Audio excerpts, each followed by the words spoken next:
உதயம் சோத் நேயர்களுக்கு வணக்கம். இன்று நம்மோடு நேர்காணலில் பேசுவதற்காக அரசியல் விமர்சகர் மற்றும் மருத்துவர் திரு காந்தராஜ் அவர்கள் நம்மோடு இருந்திருக்கிறார். வார்களோடு பேசலாம். சார் வணக்கம். சார், ராமதாஸ் அன்புமணி இவங்க ரெண்டு பேருக்குமே சண்டை முடிகிற பாடாவே தெரியல. ஒரு நேரம் பாத்தீங்கன்னா சமாதானம் போகுது, நேரம் பார்த்தா சண்டை டிரால நிக்குது, இல்ல சண்டை தீவிரமாகுது. ராமதாஸ் என்ன சொல்லிட்டாரு அப்படின்னா, சாகர வரைக்கும் கட்சியில நான் தான் தலைவர் அப்படின்னு ஒரு முடிவாவே சொல்லிட்டாரு. எப்படி பாக்குறீங்க?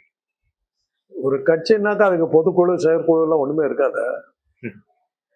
நான் தான் தலைவன் இவரே சொல்லிட்டு போயிட்டு இருக்காரு. நான் தான் தலைவன் அவர் மகன் சொல்லிட்டு போறாரு. ஆக அது ஒரு கட்சி இல்ல, குடும்பம். அந்த குடும்பத்துக்கு நான் தலைவன் அவங்க ரெண்டு பேரும் அடிச்சுக்கிறாங்க. அதனால சரி எடுத்து பொதுவா தலைவர்களை யார் தேர்ந்தெடுப்பா? பொதுக்குழு கூடும். பொதுக்குழு கூட ரெக்கமெண்ட் பண்ணு, செயற்குழு அக்செப்ட் பண்ணு, அப்புறம் முறைப்படி தேர்ந்தெடுக்கப்பட்டு இதுல உட்கார வைப்பாங்க. இங்க இவர் உட்காந்துட்டு தைலாபுரத்துல நான் தான் ராஜா அப்படிங்கிறாரு. நீ ஒண்ணு கிடையாது, நான் தான் ராஜா. அப்போ ஒரு அரசியல் கட்சி இல்லை அது. அதேதோ அவங்க சொந்தக்காரருக்குள்ளார அடிச்சுக்கிறாங்க. அதை நம்ம பெருசா எடுத்துக்க வேண்டியது அது இல்லை. அந்த பார்ட்டி இல்லை. அவ்வளவு தேர்தல் ஆணையத்தோட அங்கீகாரம் கூட அவங்களுக்கு போயிடுச்சு. காரணம் என்னன்னா அவங்க பொதுக்குழு செயற்குழு கூட்டமே இல்லை. அவருக்கு பாட்டுக்கு இருந்துகிட்டாருங்க. தேர்தல் நடத்தல. யார் தலைவர் என்னங்கிறது அந்த கட்சிக்கு யார் தலைவர்? ஒரு சமயம் கேட்டா ஜி.கே. மணிங்கிறாங்க, ஒரு சமயம் கேட்டா ஏ.கே. மூர்த்திங்கிறாங்க. எதை பெருசாலும் சொல்றாங்க. யாரு தலைவர், யார் பொருளாளர், யார் செயலாளர் ஒண்ணுமே தெரியல. நான் தான் தலைவன் இவர் சொல்லிக்கிறார், நான் தான் தலைவர் அவர் சொல்லிக்கிறார். கட்சி தொண்டர்கள் எங்க இருக்காங்க, யார் பின்னாடி போவாங்கன்னு அவங்களுக்கு ஒண்ணு தெரியும். முதல்ல கட்சியின் செயற்குழு பொதுக்குழு உறுப்பினர்கள்லாம் யாரும் ஒரு டீட்டெயில் கொடுங்க. கடைசியா எப்போ கூடுனீங்கன்னு சொல்லுங்க. உங்களை தலைவரா தேர்ந்தெடுத்து எத்தனை ஓட்டுல நீங்க ஜெயிச்சிங்க அதெல்லாம் சொல்லுங்க. பொதுக்கூட்டம் போடுறாங்க. மகாபலிபுரத்துல பொதுக்கூட்டம் தான் போட்டாங்க. பொதுக்குழு கூட்டமா செயற்குழு கூட்டமா போடல. இன்னைக்கு அவங்க போடணும். அவங்களா நிக்கிறாங்க, அவங்களா போறாங்க, அவங்களா வர்றாங்க. அதனாலதான் அமைப்பு இல்லை. அமைப்பு இல்லை. இதுல அன்புமணி பாஜக சார்பான ஒரு ஸ்டாண்ட் எடுக்கிறதாகவும், பாட்டாளி மக்கள் கட்சியினுடைய தலைவர் ராமதாஸ் ஒரு தனித்துவமான ஸ்டாண்ட் எடுக்கிறதாகவும் ஒரு பார்வை வைக்கப்படுது. அது ஒரு அரசியல் சாயம் பூசுறாங்க. சொந்த சண்டைக்கு இதுதான் காரணங்கிற மாதிரி. கேள்விப்பட்டதெல்லாம் வேற மாதிரி சொல்றாங்க. ஏதோ மிகப்பெரிய சொத்துக்கள் ஏதோ வர்ற மாதிரியும், இந்த கூட்டணி அமைஞ்சாக்கா ஏதோ ஒரு பெரிய பணம் வர்ற மாதிரியும், அதை வாங்குறது நீ வாங்கக்கூடாது, நான் வாங்கணும், நான் வாங்கக்கூடாது, நீ வாங்கணுங்கிறது அந்த சட்டை தான் அது. அதான் சொல்றேன். நான் கேள்விப்பட்டது கூட்டணின்னு வரும்போது தேர்தல் செலவுக்காக வர்ற பணத்தை யார் வாங்குறது அப்படிங்கிறதுல வந்த தகராறு தான் இது.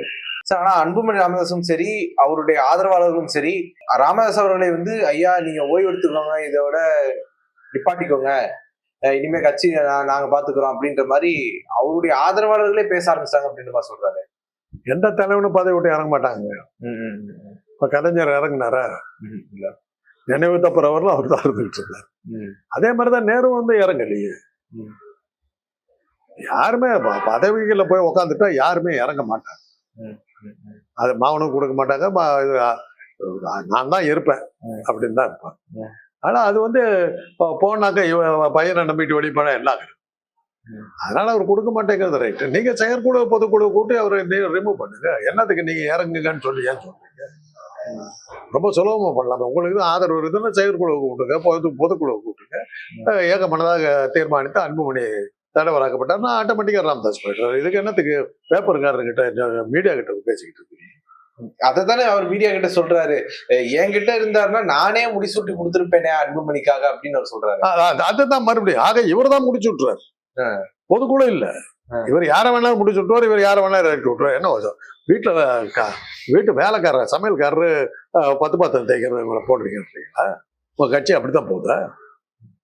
கட்சிக்கு ஆளை சேர்த்துறீங்களா இல்ல வீட்டுல 10 பாத்திரம் தேய்க்கிறதுக்கு சமையலுக்கும் ஊட்ட கழுவுறதுக்கு பெருக்கிறதுக்கு ஆள் போடுறீங்களா? என்ன சண்டை நடக்குது உங்க ரெண்டு பேருக்கு மத்தியில? அரசியல் கட்சிக்கு சம்பந்தமான விஷயம்னாக்க பொதுக்குழு செயற்குழு கூடணுங்க. இந்த நிமிஷம் வரல கூடின மாதிரி தெரியும். இல்ல இவருடைய ராமதாஸ் அவர்களுடைய ஆதரவாளர்களே அன்புமணி நீக்கிறதாகவும், அன்புமணியினுடைய ஆதரவாளர்கள் எங்க கூட்டணிங்க எங்க வந்தாங்க? நானா ஐயா உங்களை நான் சப்போர்ட் பண்றேன் அப்படின்னு சொல்லிட்டு உங்ககிட்ட டீ காபி டீ எல்லாம் குடிச்சு விட்டாங்க. அன்பை விட்டு அப்பா கிட்ட பேசுனேன், உனக்காக விட்டு கொடுக்க சொல்லியிருக்கேன்னு அங்க சொல்லிட்டு போலாம். இதெல்லாம் ஒரு கணக்கா? இதுவா அரசியல்? எங்களுக்கு தெரிஞ்ச அரசியல் இது இல்லை. அதனாலதான் தேர்தல் ஆணையம் வந்து அதை கொடுத்திருந்த அங்கீகாரத்தை ரத்து பண்ணிட்டார். அது அரசியல் கட்சியா செயல்படுது. ஆனா அரசியல் கட்சி இல்ல, பாமகங்கிறது இப்போ அரசியல் கட்சி இல்ல. ஆனா அதிமுக போல அது ஒரு கட்சியாக இருந்தது அப்படின்னா நீங்க சொல்லக்கூடிய அந்த சிதைக்கக்கூடிய வேலைகள் நடக்கலாம், இல்ல ஏதாவது ஆலோசனைக்காக போயிருக்கலாம். ஆனா அந்த இடத்துக்கு குருமூர்த்தி போயிருந்திருக்கிறாரு, கோலாகல சீனிவாசன் போயிருக்காரு, இப்படின்னு ஏகப்பட்ட பேர் போயிருக்கிறாங்க. அப்படிங்கிறப்போ அப்படின்னா அவங்களுக்கு என்ன தேவை இருக்க போகுது அவங்கள? அது அது அது குருமூர்த்தி, சைத துரைசாமி எல்லாம் போனதுக்கு இது வந்து என்ன அர்த்தம்னா, பாஜக அவ்வளவு தொங்கல்ல இருந்துகிட்டு இருக்குது. அவங்க யாரையாவது பிடிச்சி எப்படியாவது கரையேறணுங்கிற கஷ்டத்துல இருக்கிறாங்க.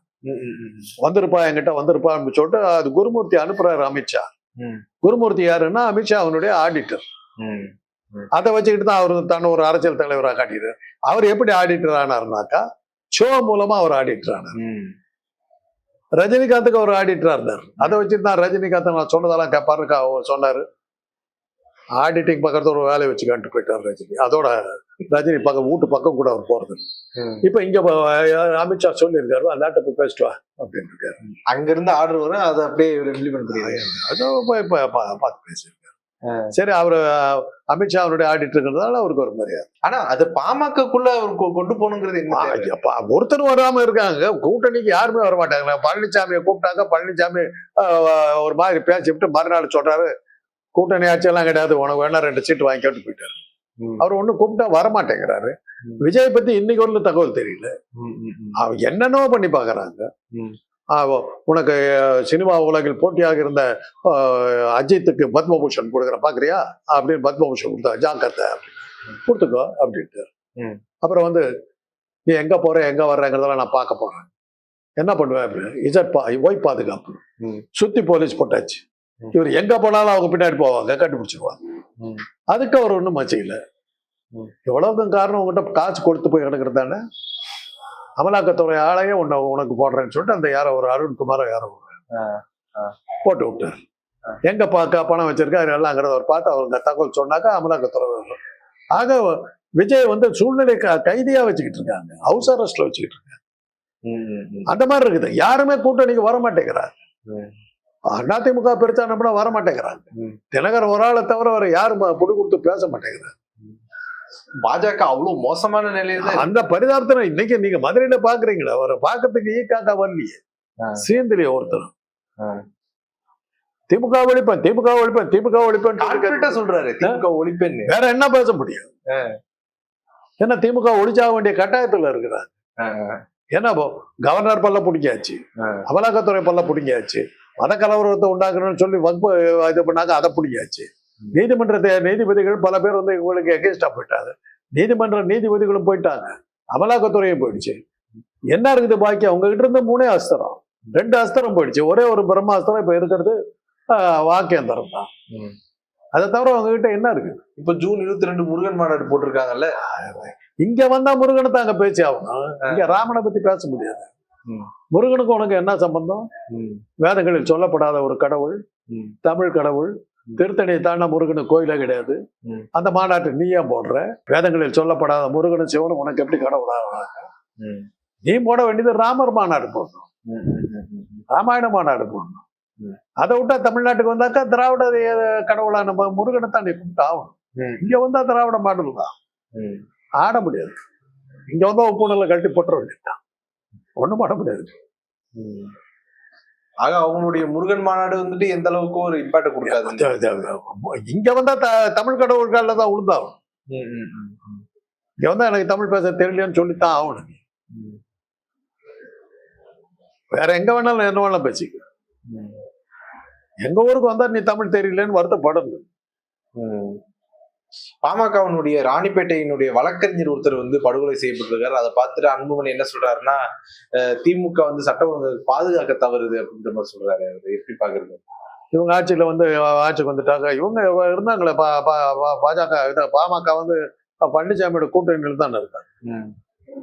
கொடநாடு கொலை வழக்கு, சாத்தாங்குளம் கொலை வழக்கு, இதெல்லாம் ஏன்னா இவங்களும் தானே கூட இருந்தாங்க. அப்ப இதெல்லாம் என்ன பார்த்தாங்க? இன்னைக்கு வரல இந்த கேஸ் எல்லாம் முடியும். விவசாய கல்லூரி மாணவிகள் 3 பேர்த்த நெருப்பு வச்சு கொடுத்துட்டாங்க. அவங்களுக்கு தூக்கு தண்டனை கொடுத்தாங்க. இவங்க கூட்டணி சேர்ந்து தானே போய் அந்த தூக்கு தண்ணி ஆயுள் தண்ணியை மாத்தி விடுதலை பண்ணிட்டீங்க. அவர் பேசுறாரு.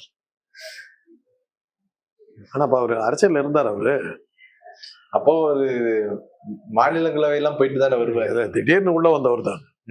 நிறைய தேமுதிகங்கிற ஒரு கட்சியை உருவாக்குனது அவர். நிறைய ஆப்சென்ட் ரெக்கார்டு வாங்கினவர்.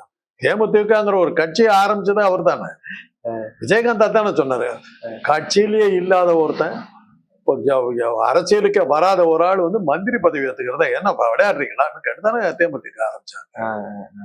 முக்கியமான காரணம் அன்புமணி தான். 2 பேரும் அது வீரவசனம் எல்லாம் பேசுறதுல அவங்க கட்சிக்கு அடிச்சுக்கிறதுக்கு ஆளே கிடையாது.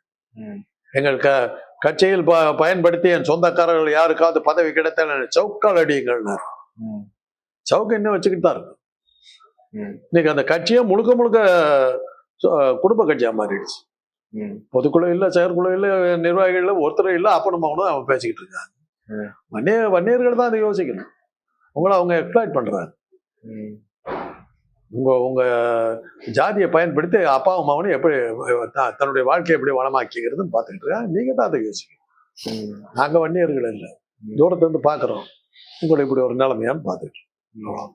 ராமதாஸ் அவர்கள் இந்த மாதிரியான மோசமான நிலைமைக்கு சென்றதுக்கு காரணம் அவருடைய கடந்த காலங்கள்ல ராமசாமி படையாச்சி, அதுக்கப்புறம் தீரன் போன்றவர்களுக்கெல்லாம் செஞ்ச ஒரு விளைவு இன்னைக்கு அவர் அனுபவிச்சுட்டு இருக்காரு அப்படிங்கிற ஒரு பார்வையை பாக்குறாங்க. ராமசாமி படையாச்சிக்கு அவர் ஒண்ணும் பண்ணல. ராமசாமி படையாச்சி எல்லாம் அவங்களாவே அழிச்சுக்கிட்டாங்க. அன்னைக்கு வன்னியர்களுக்கு 2 கட்சி இருந்தது. ராமசாமி படையாச்சியனுடைய உழைப்பாளர் கட்சி, மாணிக்கவேல் நாயக்கனுடைய காமன்வெல்த் கட்சி. இது 2மே வந்து வன்னியர்களுக்கானது. வன்னியர்களுக்கு 3-4 டைட்டில் உண்டு. அதுல ஒண்ணு வந்து நாயக்கருங்கிறது, இன்னொன்னு வந்து படையாச்சிங்கிறது, இன்னொன்னு வந்து கவுண்டருங்கிறது. எங்க சேலத்துல வந்து நிறைய பேர் கவுண்டர்னு வச்சுக்கோங்க, படையாச்சிகள்லாம் அங்க கிடையாது. இது 3 இருந்தது. அதுல இந்த கவுண்டர்கள் வந்து ஒரு கட்சி வைக்கல. இவங்க 3ஆ இருந்தாங்க. எப்படி முக்குளத்தோர் வந்து கள்ளர் மறவராக மட்டும் இருக்காங்களோ அது மாதிரி இவங்க வந்து படையாச்சி, நாயக்கர், கவுண்டர்னு பேர். அதுல வந்து கவுண்டர்கள் தனக்குன்னு வச்சுக்கல. இந்த 2 பேர் மாணிக்கவேல் நாயக்கரும் ராமசாமி படையாச்சி இருந்தாங்க. ராஜாஜி ஆட்சி அமைக்கும் போது கட்சி அப்படியே அவங்க கிட்ட 6 எம்எல்ஏ 8 எம்எல்ஏ ஒவ்வொருத்தருக்கு இருந்தாங்க. ஒரு 16-20 எம்எல்ஏக்கள் போல சேர்த்துட்டார். சேர்த்து மெஜாரிட்டி காங்கிரஸ் கொண்டு காங்கிரஸ்ல சேரணுட்டார். கூட்டணி கிடையாது, காங்கிரஸ்ல நீ உறுப்பினரா சேரணுட்டார். அப்புறம் ராமசாமி படையாச்சி, மாணிக்கவேல் நாயக்கர் அப்படியே வந்து காங்கிரஸ்ல இணைஞ்சிட்டாங்க. அந்த எம்எல்ஏக்களோட அவங்க காங்கிரஸ்காரர் ஆயிட்டாங்க. அதுக்கப்புறம் அந்த கட்சி போயிடுச்சு. அந்த நேரத்துலதான் தீரன் வந்து ஒரு கட்சி ஆரம்பிச்சார். உழைப்பாளர் கட்சி வந்து பாட்டாளி கட்சின்னு ஆரம்பிச்சார். அதுக்கு பின்னணியில இருந்த வந்து பண்டுட்டி ராமச்சந்திரன். அவர் தான் பெரிய பேக்கிங் கொடுத்தாரு. கொடுத்து அவர் பெரிய சப்போர்ட்ல நல்லா வளர்ந்து பெருசா வரும்போது அவங்க கூட போய் ஹெல்ப்புக்கு போய் சேர்ந்தவர் தான் ராமதாஸ். கொஞ்சம் கொஞ்சமா உள்ள போது அதான் ஒட்டகத்துக்கு இடம் கொடுத்த கதையா கொஞ்சம் கொஞ்சமா உள்ள தீரனை வெளியே துரத்திட்டார். தீரன் வந்து வெளியே துரத்து தாங்கிக்க முடியல. பண்டுட்டி ராமச்சந்திரன் சப்போர்ட் பண்ணல. அவர் அந்த நேரத்துல வந்து திமுகவை தான் பெருசா நாடுனாரு. எனக்கு வந்து மறுபடியும் அந்த கட்சியை எங்ககிட்ட திருப்பி வாங்கி கொடுக்கணும். நான் அவரை பல சமயங்கள்ல ஆற்காடு வீராசாமி வீட்டுல பார்ப்பேன். அங்கதான் உட்காந்து பேசுவோம். பார்த்துருக்கேன். தீரன் வந்து எப்படியாவது திருப்பி ராமதாஸ் கிட்ட இருந்து கட்சியை திருப்பி தான் எடுத்துடணும்னு ட்ரை பண்ணாரு. நடக்கல. இன்னைக்கு வரலாம் நடக்கல. இப்ப ஏதோ கூட்டு சேர்த்து இருக்காங்க. அப்படி அதெல்லாம் அன்னைக்கு தேரனை நடுத்தர விட்டுட்டு போய் பண்டுட்டி ராமச்சந்திரன் ஓரம் கட்டதுக்கு பிறகு வந்த அந்த பாவம்லாம் தான் இப்ப நீங்க சொல்றீங்க. ஒரு அதான் அரசியல் அதெல்லாம் செய்யவும் அரசியலுக்கு வர முடியாது. அரசியல்ல வந்து உங்களுக்கு அடிப்படை வந்து பேசிக் இதை வந்து படிப்பு. ஏணியில ஏறி உச்சிக்கு போய் உட்கார்ந்த உடனே நீங்க ஃபர்ஸ்ட் செய்ய வேண்டிய வேலை ஏணி ஏட்டி உதைக்கிறது தான். ஏணி அங்க இருந்ததுன்னா அடுத்த ஆள் ஏறிடுவான். நீங்க மொதல் வேலை ஏணியை ஒழிச்சு போட்டு கட்டிக்கோங்க. அதுதான் அரசியல். ஒரு 10 பேர் சேர்ந்து உங்களை தூக்கி விட்டுருப்பாங்க. அதுக்கப்புறம் நீங்க அவன் வீட்டுக்கு வந்தா உள்ள விடக்கூடாது. ஏன்னா நீங்க எது பண்ணீங்கன்னா அவன் அடுத்த ஆளை தயார் பண்ணிடுவான். என்ன மாதிரி ஒரு இடியட்டிய நீ தலைவனாக்குறேன்னாக்கா கொஞ்சம் புச்சாலியா இருக்கும். நீ ஆக்க மாட்டேன் என்ன இருக்கு, இதெல்லாம் இருக்கு. அதாவது முதல்ல நம்ம செய்ய வேண்டியது ஏணி ஏட்டி உதைக்கிறது. அது மாதிரிதான் தீரனை வந்து அவர் பண்டுட்டி இந்த காலம் வரைக்கும் ராமதாஸ் அவர்கள் வந்து என்ன சொல்றாருன்னா, முதல்ல எல்லாம் என்னை குலதெய்வமா பார்த்து என்னை தூக்கி கொண்டாடினவங்க இப்ப அவங்களே வந்து எனக்கு துரோகம் செய்யறாங்க. அதாவது என்னைய வந்துட்டு ஓரங்கட்டுற வேலையை பண்றாங்க அப்படிங்கறத அவர் சொல்றாரு. இனிமே பாமகனுடைய எதிர்காலம் எப்படியா இருக்கும்? பாமகவுக்கு வந்து அவங்க இப்ப இன்னைக்கு அவங்க வந்து வன்னியர்களுக்கு வந்து அவங்க 2 பேரும் அப்பா அம்மாவும் வந்து தனிப்பட்ட தலைவர்களா இன்னைக்கு இல்லைங்கிறது என்னுடைய அனுமானம். ம். கூட்டம் சேர்த்துறாங்க, அதெல்லாம் இது வந்து யார் வேணாலும் சேர்த்தலாம், கையில காசு இருந்தா கூட்டம் சேர்த்திக்கலாம். அது ஒண்ணு கூட்டத்தை பார்த்து இது பண்ண வேண்டிய அனுமானிக்க வேண்டிய அவசியம் இல்லை. ம். இது என்னன்னா இன்னைக்கு அந்த வன்னியகுல மக்கள் பூராமே பிரிஞ்சுட்டாங்க. ம். பவர்ஃபுல்லா இருக்கிற திமுக, அண்ணா திமுக இருக்கிற தலைவர்கள் பின்னாடி அவங்க போயிட்டாங்க. ம். இவங்க ஆட்சிக்கு வர்றதுக்கான அறிகுறியே இல்லை. ம். அப்பனும் அவனும் அடிச்சுக்கிட்டாங்க. மிச்சம் மீதி இருக்கிறவங்கள விட்டு ஓடிட்டு போறாங்க. ம். தொண்டர்கள் எப்படிங்க ஒரு இவங்க குடும்ப சண்டையை வந்து கட்சிக்குள்ளார கொண்டு நுழைக்கிறதுக்கு பாக்குறாங்க. பொதுக்குழு கூட்ட மாட்டேங்கிறாங்க, செயற்குழு கூட்ட மாட்டேங்கிறாங்க. அப்பனும் அவனும் இஷ்டத்துக்கு ஆனாங்க. யார் அவங்க கிட்ட இருப்பாங்க? ம். அதே சமயத்துல வந்து அதிமுக இருக்குது. பழனிசாமி கூட சிவி சண்முகம், கேபி முனுசாமி போன்ற வன்னிய தலைவர்கள் இருக்காங்க. அங்க போயிடுறாங்க பாதி பேர். மிச்சம் திமுகல வந்து துரைமுருகன் வந்து மிக பெரிய பொறுப்புல இருக்கிற வன்னியர் அவரு. ஆளுங்கட்சி அவர் இருக்குது. அத்தனை பேர் அங்க போவாங்களா? உங்ககிட்ட வருவாங்களா? உங்ககிட்ட யாராவது இருக்காங்களாங்கிறதான் கேள்வி. நீங்க மாமல்லிபுரத்துல உள்ள பெரிய கூட்டம் சொல்லுது, என்கிட்ட காசு இருந்தா அதை விட பெரிய கூட்டத்தை 4 லட்சம். அதை வச்சு நான் தலைமை ஆயிட முடியாது. கூட்டத்தை காட்டி பேசாதீங்க. இன்னைக்கு ஒரு அப்பா அம்மாவும் 2 பேத்துக்கு தைரியம் இல்லை. பொதுக்குழு கூட்டல, செயற்குழு கூட்டல, என்ன ஆகுன்னு உங்களுக்கு தெரியுது? முதல்ல இருக்குதாங்கிறது ஒரு கேள்வி. இருந்ததுன்னா அவங்க என்ன பண்ணுவாங்கிறது உங்களுக்கு தெரியுது. வன்னியகுல மக்கள் வந்து பிரிஞ்சுட்டாங்க. அதிமுகவுக்கும் திமுக பக்கமும் அவங்க போயிட்டாங்க. கொஞ்சம் பேர் பாஜகவுக்கு போயிட்டாங்க. உங்ககிட்ட யார் இருக்கா? அப்ப உங்க குடும்பத்தை தவிர தாவாக்காவுக்கும் போறதுக்கு போறாங்க. ஆமாங்க, துரைமுருகன் வந்து ஒரு 2வது பெரிய தலைவருங்க திமுகவுல.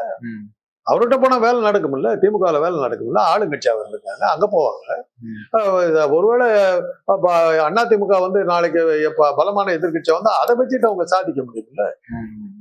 உங்களை பார்த்தா உங்களுக்கு எதிர்காலங்கிற ஒரு இதே காணமே, அறிகுறிய காணமே. சுத்தமா தொடச்சிட்டீங்களே எல்லாத்தையும். அவன் இதெல்லாம் எது வச்சு சொல்றேன்னா, அவங்களுடைய நிர்வாகிகள் பல பேர் என்கிட்ட பேசுறாங்க.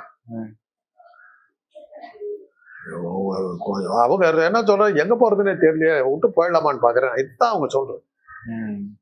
அவங்களுக்கு அந்த எண்ணம் வந்துருச்சு. நிர்வாகிகளா இருக்கிறோம். அத ராமதாஸுக்கு அன்புமணிக்கு சொல்லுங்க. உங்க கூட இருக்கவங்க யாருமே இப்போ உங்க கூட இல்ல, விட்டு போயிட்டாங்க.